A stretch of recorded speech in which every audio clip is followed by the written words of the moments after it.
paz do Senhor Jesus. Nosso Deus sempre seja louvado em qualquer circunstância.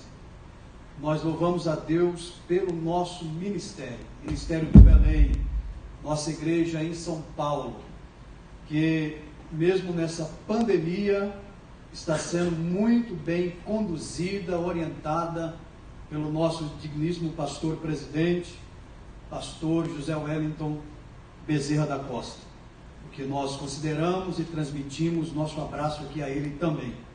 Louvamos a Deus aqui pelo setor de Vila Carrão, essa igreja tão chique, abençoada. Pena que eu não estou vendo os meus irmãos aqui na minha frente, só os irmãos aqui da retaguarda, e essa jovem tão dedicada aqui no trabalho, na tecnologia ali da igreja.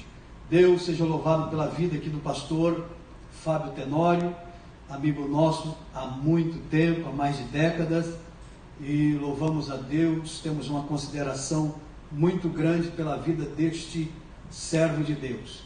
Louvamos a Deus também pela vida do pastor Luiz, que conduziu este culto até aqui com tanta desventura, com tanto cuidado, com tanto carinho. Esse grupo que cantou com tanta alegria, com tanta graça, Deus abençoe vocês, viu? Deus abençoe todos vocês, nossos irmãos que estão nos assistindo.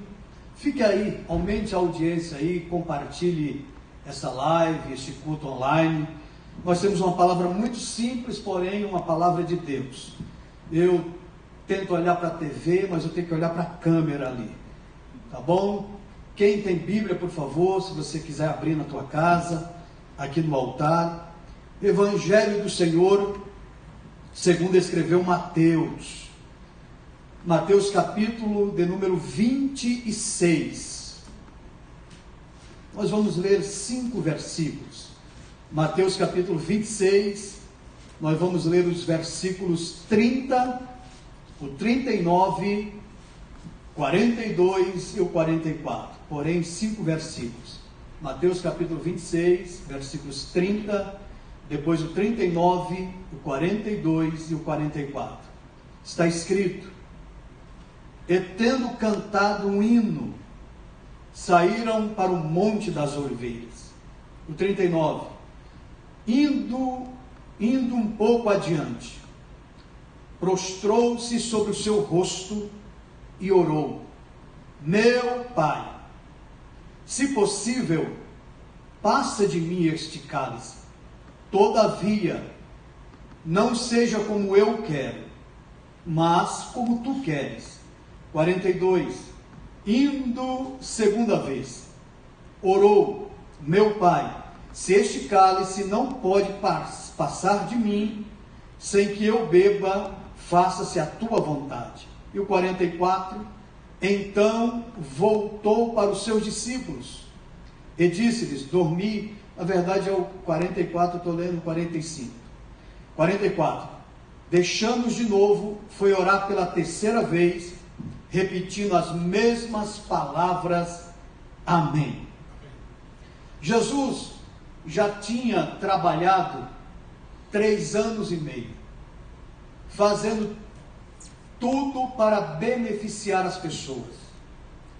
Jesus nunca foi maltratado como ele vai ser aqui no capítulo 26 e o capítulo 27 de Mateus. É verdade que uma oportunidade que ele pregou na sua própria cidade, onde ele foi criado, Nazaré, depois que ele pregou na sinagoga de Nazaré, as pessoas revoltadas levaram ele para cima de um monte, tentaram jogar ele lá de cima, mas ele saiu no meio das pessoas e se livrou.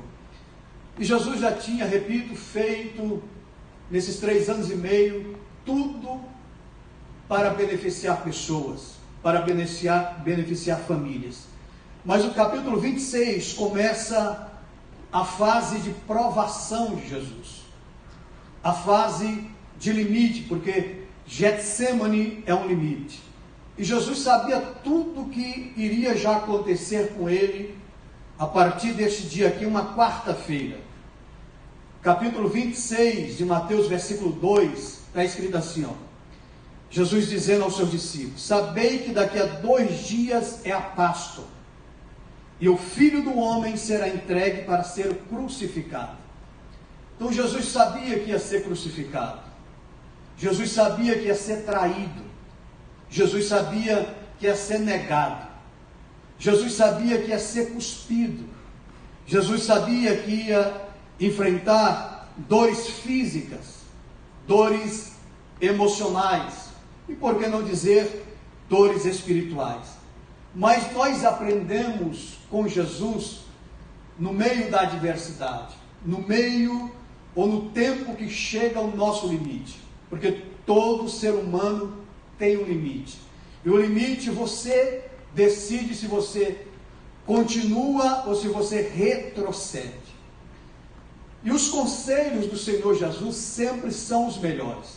No meio de uma dificuldade, em meio de um deserto, em meio de um Getsemane, porque todos nós passamos pelo Getsemane. Os exemplos, os conselhos, os exemplos de Jesus, às vezes nem sempre são os mais fáceis, porém são os melhores. Os ensinos de Jesus sempre são muito mais além do que qualquer outro ensino. As atitudes que o homem chamado Jesus tomou em dificuldades, nem sempre são as mais fáceis para os acomodados, porém são os melhores, são os mais certos. E quais foram as atitudes de Jesus no meio desta maior provação em sua vida terrena, em sua vida física? Porque nós sabemos que enquanto Jesus estava se preparando para entregar sua vida por nós, os religiosos, os sacerdotes, estavam reunidos, programando, planejando a melhor maneira de matá-lo, de tirar a vida dele. Aí Jesus reúne os seus discípulos, 12 discípulos, e o que eu acho importante, lindo em Jesus, tudo em Jesus é importante, é lindo, mas se a gente olha para os detalhes da vida de Jesus, a gente aprende muito. Eu acredito que aqui nós estamos em mais de 12 pessoas aqui no templo. Jesus, ele se reuniu em um cenáculo com 12 pessoas, com 12 homens, com ele 13 pessoas, mas ele fez dessa reunião uma grande festa. O evangelista Lucas, no capítulo 22, escrevendo o evangelho, ele disse que Jesus desejou muito aquela festa, aquele momento de se reunir com seus discípulos, porque a melhor coisa é se reunir com pessoas que a gente ama. Não importa a quantidade de pessoas, em toda reunião, em todo encontro, a gente tem que fazer uma verdadeira festa. E Jesus, com esses 12 homens falhos, que mais na frente, um ia trair, outro ia negá-lo, os outros iam abandoná-los. Jesus fez uma grande festa que ficou memorável, ficou tanto na memória que eu estou pregando sobre ela aqui. Jesus estabeleceu a ceia, assentou-se à mesa com seus discípulos, pegou o pão, partiu, deu aos seus discípulos e disse: comei, este é o meu corpo que é partido por vós. Logo em seguida, pegou o vinho e disse: bebei, este é o meu sangue que é derramado por vós. Ali Jesus estabeleceu a ceia do Senhor, que até hoje nós comemoramos. E possivelmente esse mês os irmãos aqui vão tomar, não sei se presencial, online, mas de alguma maneira os irmãos vão participar da ceia. Então essa reunião aqui ficou para a memória. Jesus fez uma festa memorável. E ele vai sair agora desse cenáculo e vai para o Getsemane. Ele sabe exatamente tudo o que está esperando ele. Está esperando ele a prisão, o cuspe, a afronta, a negação, a traição, o abandono, todas essas coisas, Jesus sabia que iria acontecer com ele. Ele estava já esperando a prisão, a crucificação, a morte, a sepultura, mas quando ele sai dessa ceia, no versículo 30, o primeiro versículo que eu li para vocês, me chama a atenção aqui. Porque diz o texto, está escrito: e tendo cantado um hino, saíram para o Monte das Oliveiras. Queridos irmãos, nós estamos vivendo um momento, a minha geração nunca conheceu o momento que nós estamos vivendo.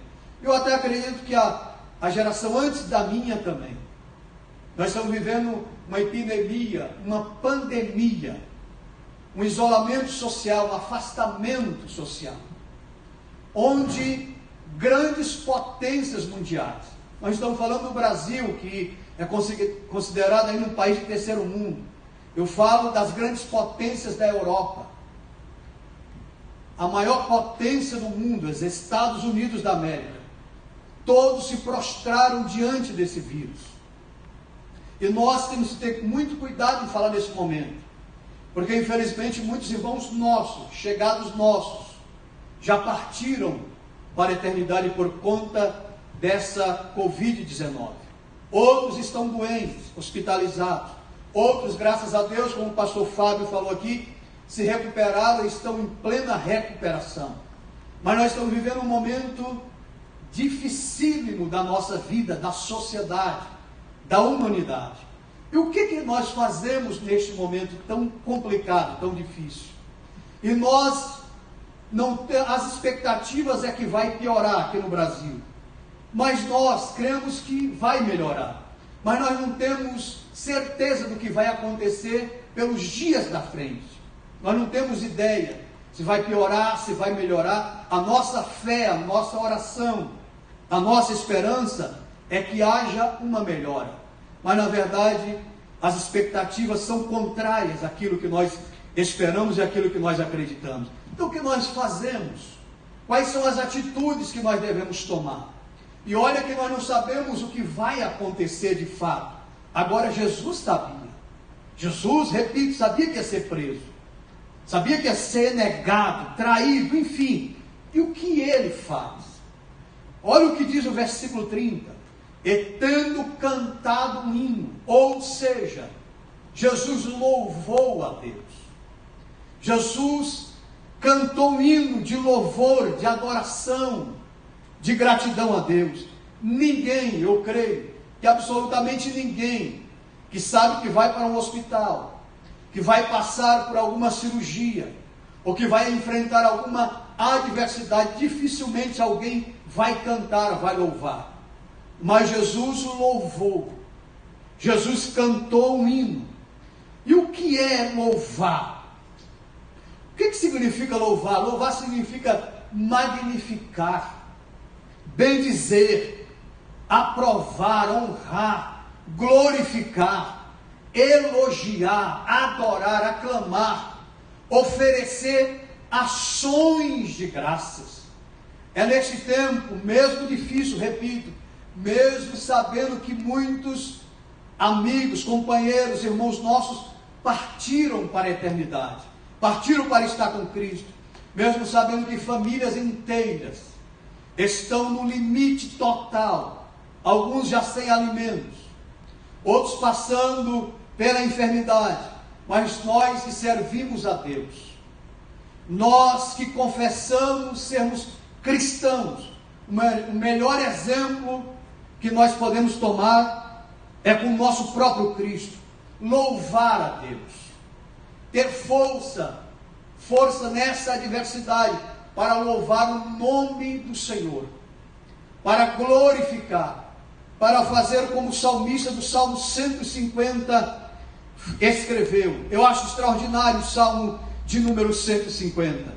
Olha o que o salmista escreveu nesse salmo, o último salmo do Saltério.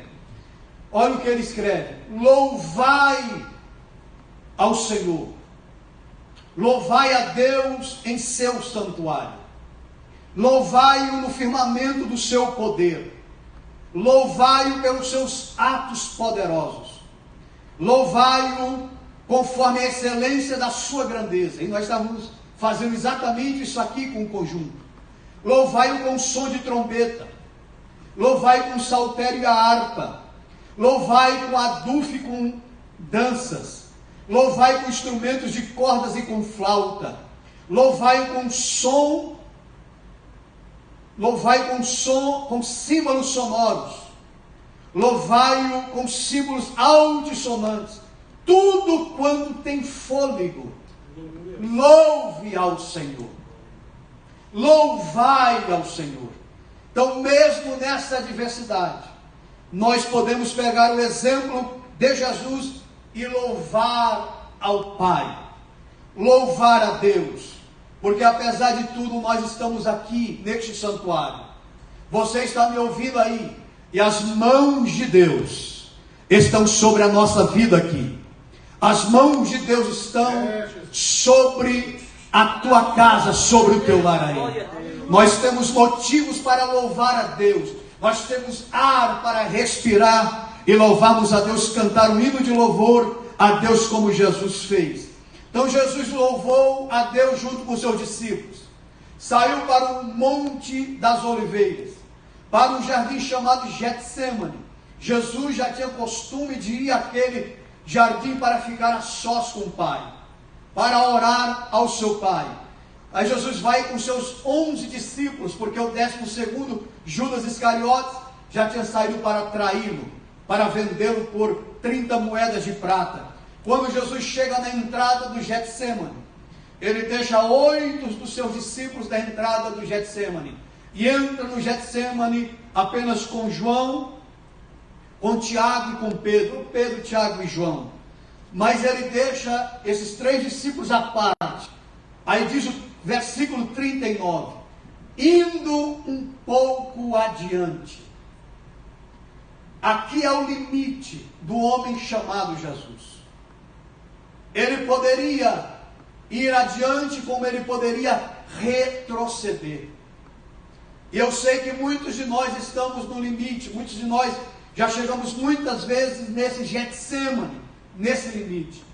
E nós temos a escolha. Jesus aqui, ele escolheu, só que ele não escolheu retroceder, desistir, recuar, voltar atrás. Pelo contrário, diz o versículo que ele foi um pouco mais adiante, que ele foi um pouco mais à frente.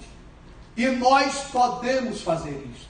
A mesma graça de Deus está sobre a minha vida, está sobre a vida dos meus companheiros que estão aqui na minha retaguarda. A graça de Deus está sobre a tua vida aí.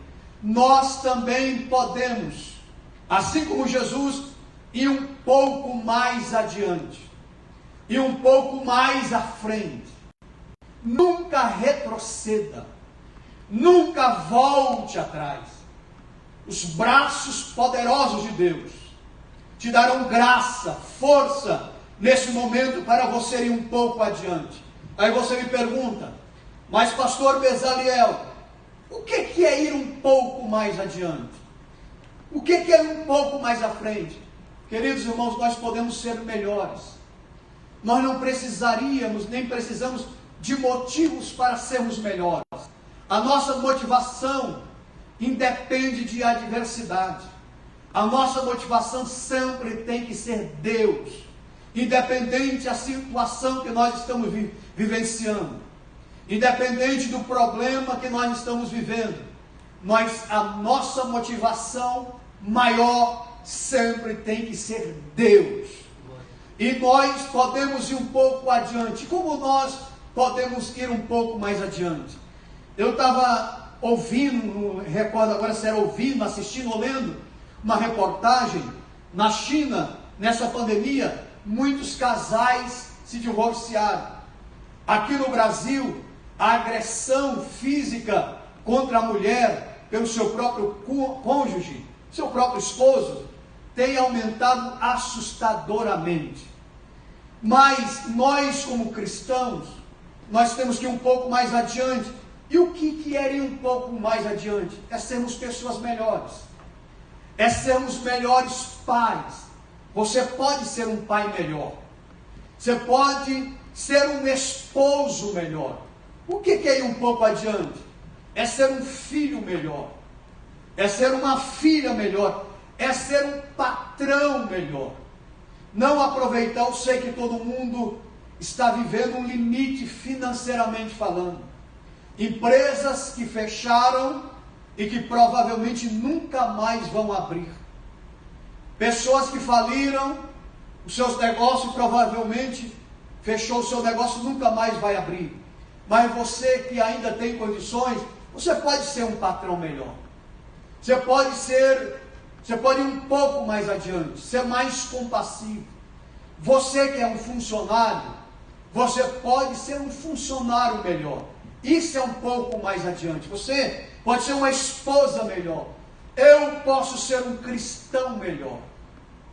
Eu sei que esse não é um momento, tanto é que quando, pelo menos o nosso ministério, a nossa igreja, os nossos pastores, eu percebo que quando eles falam sobre as contribuições, eles falam com um pouco de um coração apertado, um pouco recuado, um pouco meio constrangido, porque é um momento difícil, um momento dificultoso, mas você que pode continuar contribuindo com a obra de Deus, com a casa de Deus, você deve continuar.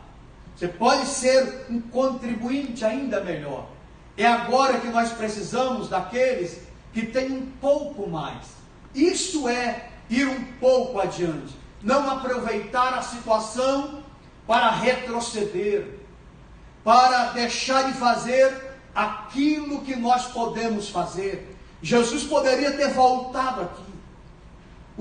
Ele sabia que os soldados já estavam se preparando para prendê-lo, mas ele preferiu ir um pouco mais adiante. Vai mais um pouco mais, irmãos. Você que está me assistindo, está meio desanimado, até mesmo parou, você pode tomar o caminho de volta, continuar caminhando, dar um passo mais à frente. Você pode ultrapassar este limite. Sabe por que você pode? Porque a graça de Deus está sobre nós. A palavra de Deus sobre a tua vida aqui hoje vai um pouco mais adiante. Creia que a tua casa está guardada pelo poder desta palavra. Então seja um cristão melhor, seja um obreiro melhor. Nós podemos ser pregadores melhores, pastores melhores, crentes melhores. Isso é ir um pouco mais adiante. Mas continuando o texto que eu li, indo um pouco adiante, aí eu estou falando aqui com todo respeito, eu não estou falando aqui de Abraão, eu não estou falando de Moisés, eu não estou falando de Elias. Todos esses homens, eles foram um pouco mais adiante, mas eu estou falando do Cristo, do Filho de Deus, do homem que mais influencia a humanidade. Aí Jesus, diz o texto, que Jesus vai um pouco adiante, e logo depois está escrito, e prostrou-se sobre o rosto. O que fala disso aqui? Repito, eu estou falando de Jesus, do Filho de Deus. Ele se prostrou, ele se jogou no chão, pôs a sua face no pó, em terra. O texto não diz, ou não está escrito, se o tempo estava chuvoso ou não. Provavelmente não. Mas se estivesse chuvoso, estava lama naquele jardim. Se o tempo não estivesse chuvoso, estava poeira naquele jardim. Mas Jesus não se importou com isso. Jesus não se importou com o lugar, com o tempo. Ele se jogou no chão, porque o peso estava sobre ele, o peso da humanidade. Ele pôs o rosto no chão como um ato de humilhação, como um ato de humildade. O homem mais poderoso que já passou por esta terra, o homem que mais influenciou esta terra, foi o homem que mais deu exemplo de humildade, de simplicidade, a ponto de ele dizer, Mateus escreveu, Jesus falou, em Mateus capítulo 11, versículos 28, 29 e 30, está escrito: vinde a mim, todos os que estáis cansados e oprimidos, e eu vos aliviarei. Tomai sobre vós o meu jugo, e aprendei de mim, que sou manso e humilde de coração. Esse de coração aqui não era só o coração, era a mente, era total. de coração encontrareis descanso para as vossas almas, porque o meu jugo é suave e o meu fardo é leve. Não existe momento nenhum para a pessoa ser soberba, orgulhosa, mas principalmente nesse momento que nós estamos vivendo, nesta pandemia, nesse Getsemane atual que nós estamos vivendo, de limite. Não há razão nenhuma para o orgulho, para a soberba. E o exemplo maior aqui é Jesus. Ele se jogou ao chão, ele se prostrou em terra, como ato de humildade, porque ele deixou o esplendor da sua glória, como Paulo escreveu em Filipenses capítulo 2, versículo 5, Paulo até diz que nós devemos ter as mesmas atitudes que teve o Senhor Jesus, que ele não teve por usurpação ser igual a Deus, mas esvaziou-se a si mesmo, tomando forma de homem, pele humana, forma humana, e se humilhou, tomando forma humana, e foi obediente até a morte de cruz. Mas diz o texto, a continuação de texto, mas Deus lhe exaltou soberanamente, e lhe deu um nome, que é sobre todo nome, para que ao nome de Jesus, todos os joelhos que estão no céu, na terra e debaixo da terra, se dobrem, e toda língua confesse que Jesus Cristo é Senhor, para a glória de Deus Pai. E ele mesmo disse, aqueles que se humilham, que a si mesmos se humilham, serão exaltados. Esse é o momento de a igreja continuar se humilhando na presença do Senhor nosso Deus. Mas o texto continua, e ir um pouco adiante, prostrou-se sobre o seu rosto. Então já 3 lições aqui que Jesus nos deu. Primeiro, louvor a Deus na sua adversidade. Segundo, foi um pouco mais adiante. Terceiro, se humilhou na presença do Pai. E quarta lição aqui, orou. Orou. O evangelista Lucas é o que mais dá vazão, ou que mais fala sobre o Espírito Santo no Evangelho de Jesus, segundo ele escreveu, Lucas. Também fala de Jesus, tudo o que Jesus ia fazer, ele orava antes. Jesus orou para tudo, até para ensinar os seus discípulos a orarem, Jesus orou. Quando a multidão queria tomar ele para rei, exaltar ele saía para um lugar deserto para a oração, para orar. Jesus foi um homem de oração. Jesus orou não apenas nesse momento de adversidade. A vida de Jesus foi uma oração. Quando eu leio o evangelista Marcos, no capítulo de número 1, versículo 35, esse texto ele me empolga, mas ao mesmo tempo ele me entristece. Ele me deixa assim, alegre lá em cima, mas ao mesmo tempo ele me deixa preocupado, porque olha o que diz Marcos 1,35. Levantando-se de manhã, falando de Jesus, muito cedo, saiu e foi para um lugar deserto e ali orava. Repito, eu estou falando do Filho de Deus, daquele que tem todo o poder nos céus e na terra. Mas ele acordava cedo, pastor Luiz, de manhã, de madrugada, antes de o sol nascer, e ia para um lugar deserto para a oração, para falar com o Pai, para se preparar para o seu dia, que era sempre um dia de muito trabalho.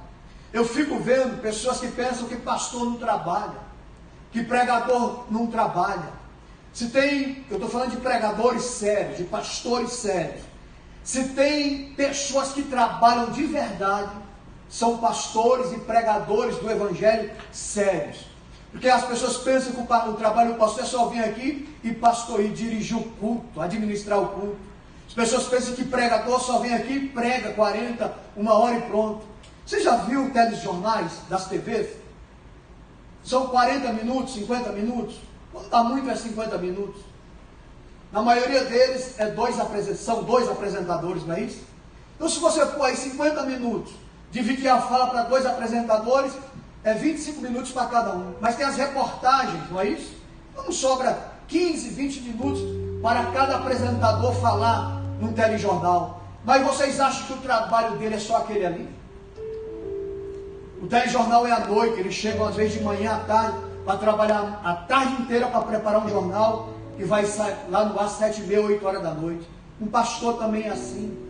Um pregador, antes de ele pregar, ele passa horas lendo o texto bíblico. Pelo menos um pregador sério, pastor sério. Ele passa horas conversando com Deus. E oração não é só falar. Oração é relacionamento com Deus. Tanto é que aqui Jesus não falou muito. Jesus não orou muito tempo. Ele repetiu a sua oração. Ele falou poucas palavras, mas com certeza ele ouviu a voz de Deus. E o que eu quero concluir com isso? Um pregador e um pastor trabalha muito mais do que um apresentador de jornal. Porque o apresentador de jornal, eles têm uma equipe, não que o pastor e o pregador não tenha, mas na hora particular de preparar um sermão, de orar pelo trabalho, pela igreja, pelo peso que ele tem. Porque uma ovelha, não interessa se a igreja tem 10 ovelhas, ou 1000 ovelhas, ou 100 mil ovelhas. Uma ovelha é um preço muito alto para Deus. É um preço muito alto para um pastor. É verdade que aqui a humanidade toda estava nas costas de Jesus. Então está no tempo de a gente fazer como Jesus, orar. Orar não é gritar como muitos pensam, ficar gritando. Não, é você entrar na presença de Deus. Lógico que Deus tem prazer em ouvir a tua voz, em ouvir a tua petição, em ouvir a sua gratidão. Mas se você ficar uma hora só ali e falar: Senhor, eu só estou aqui para descansar nos teus braços, isto é oração. Está na hora de a gente buscar a Deus de verdade na oração. O texto bíblico é muito sério quando Tiago diz assim, Tiago capítulo 5, versículo 16. Porque o contexto desse versículo, de Tiago 5,16, Tiago estava dando exemplo de Jó, de Elias. Porque Tiago falou assim: olha, Elias foi homem como nós. Elias teve as mesmas paixões que nós, ou seja, Elias teve as mesmas falhas que nós temos. Elias não foi um super-homem, não. Elias teve depressão. Elias fugiu de Jezabel. Grande realidade. Só que Elias orou e parou de chover. Elias orou e voltou a chover. Elias orou e por algumas vezes caiu fogo do céu. Aí o que Tiago diz? Ele que dizia assim, assim como Elias orou e teve efeito, a sua oração produziu efeito, você também pode orar, e sua oração pode ter efeito também. Pode não terá efeito, porque o que ele diz? A oração feita por um justo pode muito em seus efeitos. E nós não somos justos por condições próprias, por virtude própria, não. Nós somos justos porque Cristo nos justificou. Se a igreja orar, o céu se move. Se você dentro da tua casa orar, Deus trabalhará de maneira extraordinária. Aleluia! Esse é o momento, sempre foi, mas esse é o momento mais apropriado para a igreja mostrar o poder que tem. Porque quando a igreja se levanta para a oração, Deus, sem nenhuma dúvida, Deus se move em favor dessa oração. Os irmãos que estão aqui lá atrás, podem levantar a mão e confirmar que a oração feita por um justo pode muito em seus efeitos. Enquanto eu estou orando aqui, Deus está curando aí. Enquanto eu estou orando aqui, quando eu estou pregando aqui, Deus está levantando gente aí que está me assistindo. Oh, glória a Deus. Então, o exemplo de Jesus, oração. E depois que ele orou, a oração dele foi com o seguinte argumento: porque eu sei que muitas vezes nós não sabemos orar. A nossa oração às vezes é desconectada, ou às vezes é desvirtuada. Mas tanto Jesus, como disse Paulo, como escreveu Paulo, 8,34 de Romanos, que o próprio Jesus intercede por nós. E também no próprio capítulo 8 de Romanos, ele diz que o Espírito Santo intercede por nós com gemidos inexprimíveis. Então a nossa oração tem argumento, mas é verdade que às vezes nós não temos palavras na oração. Mas olha o argumento da oração de Jesus aqui, ó. Todavia, porque ele diz: se for possível, passa de mim esse cálice. Tem esse cálice, algumas pessoas, alguns teólogos dizem que era a própria morte física, mas eu não acredito nisso. Jesus estava ali para morrer. Esse cálice aqui era a separação que ele ia ter que passar entre o Filho e Pai, quando ele diz: Eloi, Eloi, lama sabachthani, Deus meu, por que me desamparastes? Porque todos os nossos pecados estavam sobre ele, ali naquela cruz. Então este é o cálice. Se possível, passe de mim esse cálice. Todavia, não seja como eu quero, mas como tu queres. O que Jesus está fazendo aqui? Jesus está pondo a vida dele, como ele sempre pôs, mas nesse momento aqui, no controle do Pai, na vontade de Deus. A nossa vida por completa está na vontade de Deus. A nossa vida tem que ser colocada dentro da vontade de Deus. Eu sou um pai de família, particularmente. Eu vivo literalmente do ministério. Nunca, não sou contra, mas nunca exigi valores, estipulei valores algum para estar cooperando com esse ou com aquele irmão, com essa ou com aquela igreja. Desde o dia 26 de fevereiro, foi a última vez que eu preguei, 26 de fevereiro desse ano. Depois viajei, quando voltei, tudo travado.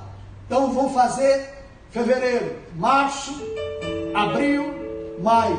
Vão fazer 3 meses que eu não ganho R$1 de renda. Como é que Deus tem cuidado de mim até agora? Tem cuidado de você até agora. Porque a nossa vida, a minha vida, a nossa vida, a vida da igreja, é lógico que tem o trabalhar do homem, porque Deus usa pessoas para abençoar outras pessoas. Deus não faz mágicas. Deus não passa pela autoridade do pastor Fábio. Não. Tem a autoridade do ministério, que é pastor José Wellington. Mas o representante desse setor aqui é pastor Fábio Tenório. Deus não passa por cima da autoridade deles. Só que tanto o pastor José Wellington, como o pastor Fábio, como o próprio ministério, como a minha vida, a vida dos meus irmãos aqui na retaguarda, você que está me ouvindo, a nossa vida está na vontade de Deus. Nós só vamos passar por essa pandemia com vida se for a vontade de Deus.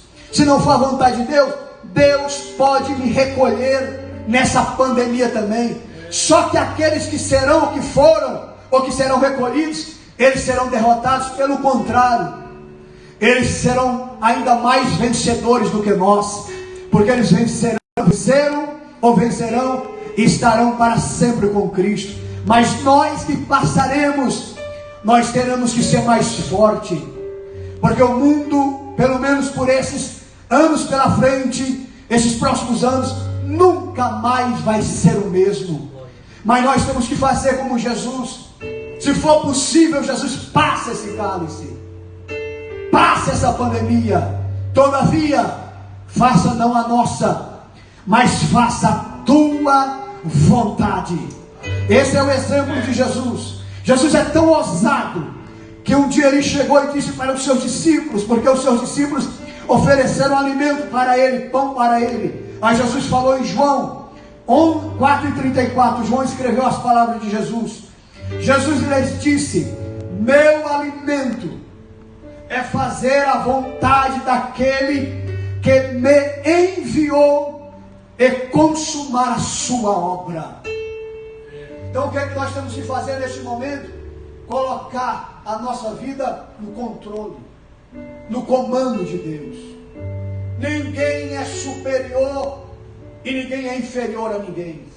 Estou vendo 2 jovens aqui me ouvindo. Muitos jovens estão me ouvindo. Sejam fortes. Minha geração vai passar, mas a vontade de Deus vai prevalecer na vida de vocês. Enquanto Jesus não voltar, a igreja vai permanecer firme nesta terra aqui. Enquanto Jesus não arrebatar a igreja, mesmo nessa dificuldade, Deus vai continuar levantando pregadores. Deus vai continuar levantando pastores. Deus vai continuar levantando homens e mulheres cheios de autoridade, cheios de graça, cheios dessa palavra, porque as portas do inferno não prevalecerão contra a igreja do Senhor. O templo está fechado, mas os crentes estão em casa, os crentes estão rodeando hospitais, estão nas praças, estão nas estradas. É verdade, com cuidado, com os joelhos dobrados, levantando a mão e dizendo: Senhor, faça a tua vontade. A vontade de Deus vai prevalecer na tua vida, moço.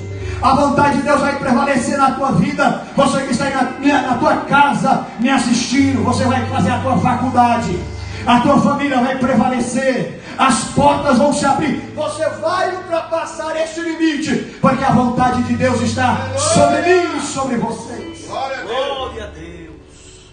Sexta lição de Jesus aqui. Eu já vi muita gente dizendo assim, até grandes teólogos dizendo assim: não é necessário insistir em orar em algum caso. Se você orou uma vez, é o suficiente. Mas Jesus nos ensina diferente. Jesus nos ensina a perseverar. Jesus nos ensina a intensificar a oração. Porque ele orou uma vez, versículo 39, do capítulo 26. Ele orou, capítulo 26, versículo 42. E segunda vez orou: meu Pai, se é possível, passa esse cálice, sem que eu beba, mas faça-se a tua vontade. Se não é possível, faça a tua vontade. As mesmas palavras que ele orou no versículo 39. No versículo 44, diz o texto: deixando-os de novo, foi orar pela terceira vez, repetindo as mesmas palavras. O evangelista Lucas diz que Jesus orou com tanta perseverança, com tanta intensidade, que o suor que saiu do seu rosto ou do seu corpo caiu no chão como grandes gotas de sangue. Tamanha intensidade, a perseverança da oração de Jesus. Então você pode perseverar, mas pastor, faz 10 anos que eu estou orando, faz 5 anos que eu estou orando, faz 20 anos que eu estou orando. Intensifique esta oração, persevere nesta oração.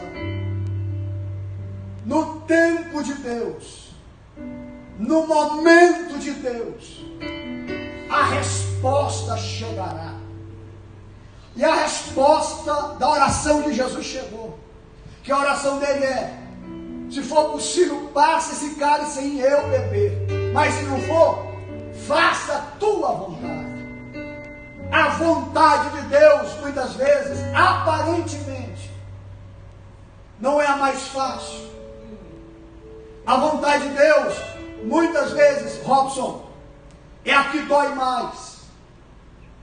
É a que a gente mais perde. Porém é a melhor. Porém é a que vai ser glorificada.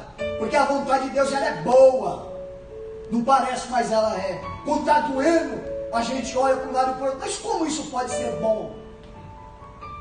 Como que isso pode ser perfeito? Como que isso pode ser agradável? Que a vontade de Deus é boa, é perfeita e é agradável. Aleluia. Jesus ultrapassou o limite do Getsemane. Jesus foi preso nesse Getsemane. Preso como um malfeitor. Um homem que nunca errou com ninguém. Um homem que nunca fez mal com ninguém. Pelo contrário, sempre fez o bem às pessoas. Agora é preso pelos malfeitores. É abandonado pelos seus 11 discípulos. João ainda foi com Jesus até o lugar onde ele ia ser julgado. Jesus passou pelo menos por 6 julgamentos. Essa era a vontade do Pai. E falou: faça a tua vontade. Jesus foi preso pelos soldados, amarrado, cuspido, esbofeteado. Foi para a casa de Caifás, um dos sumos sacerdotes da época, porque ele era sacerdote com o sogro dele, Anás.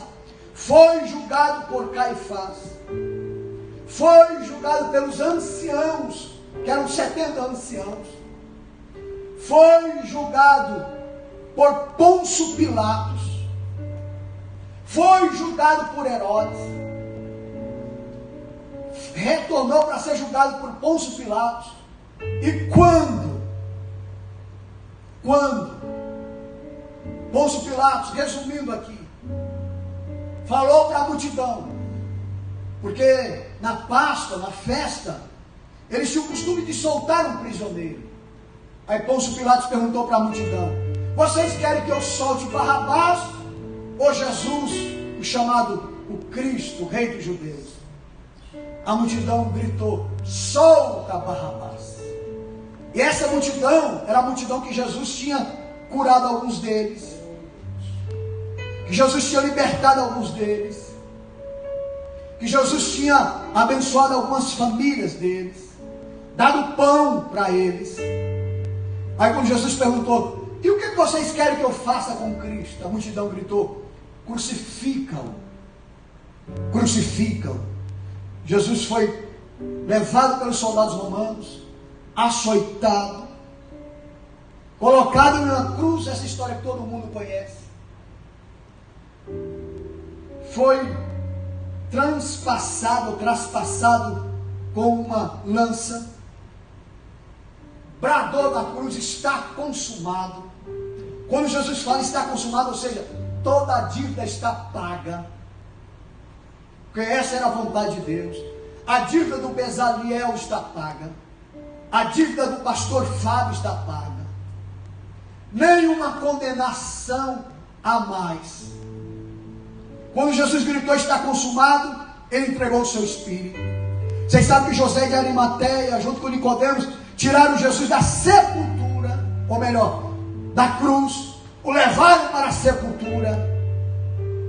Isso uma sexta-feira, mas domingo de manhã, o sol raiando. Essa é a vontade de Deus. O sol raiando. Quando as mulheres chegaram na sepultura, a sepultura estava vazia.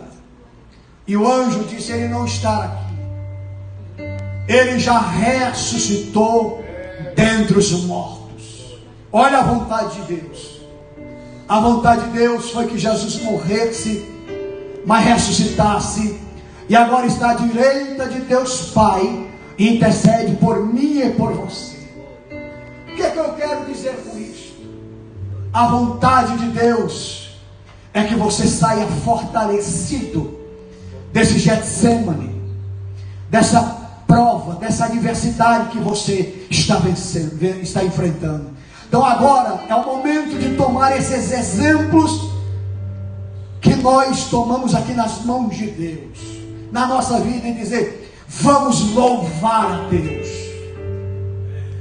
Vamos louvar a Deus, não porque o meu parente, o meu irmão morreu, não porque famílias inteiras estão chorando, mas nós vamos louvar a Deus porque esse meu irmão, essa minha irmã já se encontrou com Jesus nos ares.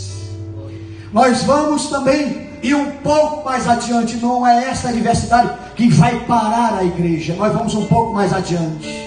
Nós vamos orar mais, nós vamos nos humilharmos mais, nós vamos pôr tudo no controle de Deus, nas mãos de Deus. E tem mais, nós vamos perseverar na oração, nós vamos perseverar nessa situação. Eu vou pedir autorização aqui para o pastor Fábio, ele vai orar também, mas eu quero fazer uma oração. Todas as orações são especiais, as expectativas são de dias piores, mas nós vamos orar a igreja do Senhor. Eu quero que os meus irmãos, os músicos aqui, o conjunto, louve a Deus com hino bem suave, com louvor a Deus bem suave. Os poucos irmãos que estão aqui comigo, fica de pé, por gentileza. Os irmãos que estão em casa, se você estiver aí, estiver nos assistindo, não sei se a audiência caiu, ou se subiu, ou se permaneceu, mas vocês estão aí. Deus é Deus de milagres. Deus fará com que você ultrapasse esse limite, esse Getsemane que você está vivenciando. Não é para destruição, não é para destruição, não, é para coisas melhores e maiores. Se você na tua casa quer ficar de joelhos, quer se ajoelhar na presença de Deus ou ficar em pé, mas eu convido, ore mesmo. Se tiver outra coisa ligada, desligue aí. Convide a família para a sua sala, ou aonde você está assistindo esse culto online aqui no setor 111, e ore conosco. Pode louvar, músicos, por gentileza. Eterno Deus,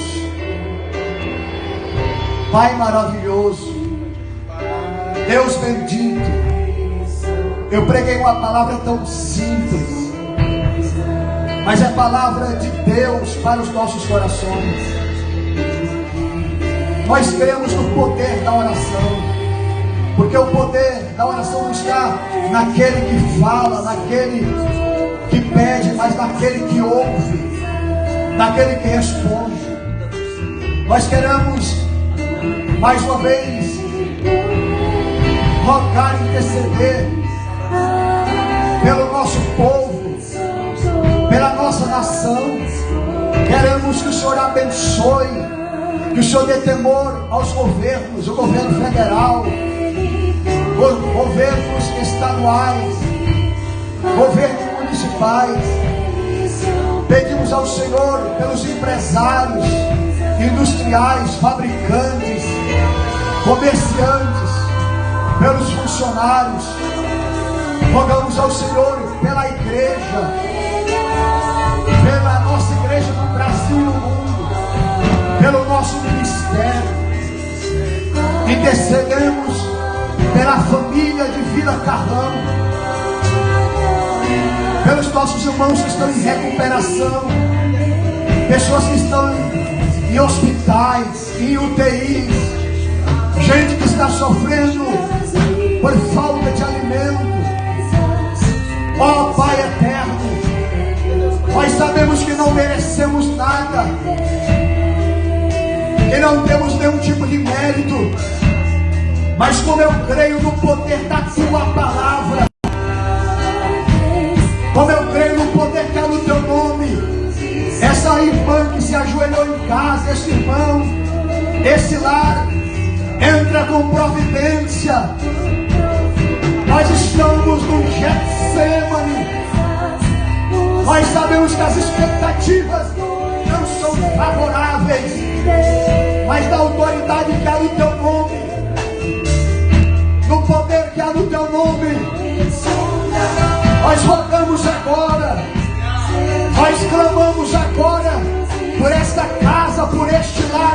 família. Entra com saúde, entra com cura, entra com providência nessa casa, neste lar no Brasil. Abençoe toda a membresia desse setor. Eu estou sentindo, Senhor, os céus trabalhando em nosso favor agora.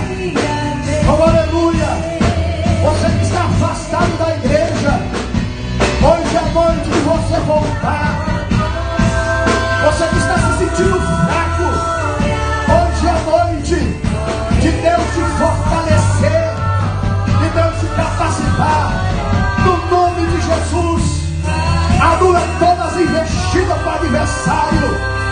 Jovabachúria, Alamantúria, Alavacavassôria, não basta nessa prova na vida deste irmão. São as adversidades, são os momentos mais adversos que o Senhor chega, que o Senhor entra com providência. Pode se alegrar aí, meu irmão. Pode se alegrar aí, minha irmã. Oh glória, oh glória. Abra uma comporta, as comportas as janelas do céu. Aleluia, adore a Deus mesmo, meus irmãos. Sinta a presença de Deus mesmo. Que a bênção de Deus seja sobre nós. Esta palavra tem um efeito poderoso. Essa é a nossa oração, Pai.